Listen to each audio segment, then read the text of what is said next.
या ठिकाणी उपस्थित असणारे आमच्या जिल्ह्याचे काँग्रेसचे अध्यक्ष आमचे नेते आदरणीय बंटी पाटील साहेब, आता ज्याने भाषण केले ते आदरणीय माजी खासदार राजू शेट्टी साहेब, स्टेजवरील सर्वच प्रतिष्ठित आणि समोर उपस्थित बंधू आणि पत्रकार मित्रांनो, मी फार वेळ बोलणार नाही कारण बंटी साहेबांना लगेच मुंबईला जायचं आहे. पण मी एक सांगतो, शेतकरी संघटना असेल, काँग्रेस असेल आणि शिवसेना असेल, ही तिघं एका मॅनात राहून अत्यंत चांगल्या पद्धतीने हे तालुक्याचा विकास करण्यासाठी आम्ही निघालेलो आहे आणि ते विकास करण्यासाठी तुम्ही लोकांनी आम्हाला संधी देऊ.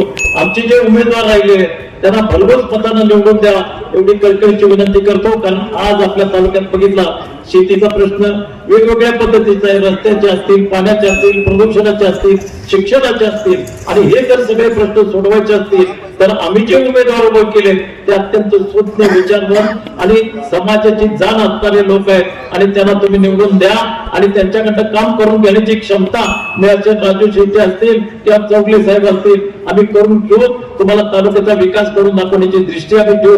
एवढं ज्या ठिकाणी मी तुम्हाला सांगतो, तुम्ही लोकांनी कुठलाही मतभेद असेल ते सगळे विसरून हातात हात घालून आपण जे महाविकास आघाडीचे उमेदवार उभे केले त्यांना तुम्ही निवडून देण्याच्या दृष्टीने प्रयत्न करा.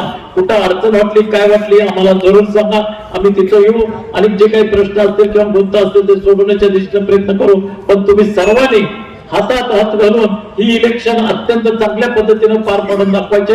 तालुका पंचायतवर महाविकास आघाडीचा झेंडा लागला पाहिजे, तसंच जिल्हा परिषद मध्ये देखील आपले महाविकास आघाडीचे लोक गेले पाहिजे आणि तिथे गेल्यानंतर आपण जास्तीत जास्त संख्येनं लोक पाठवलं तर आपण काम करून घेण्याच्या दृष्टी चांगली राहील. एवढं त्या ठिकाणी सांगतो आणि तुम्हाला परत एकदा विनंती करतो की आमचे महाविकास आघाडीचे जे काही उमेदवार राहिले त्यांना तुम्ही सर्वांनी भरघोस मतानं निवडून द्या.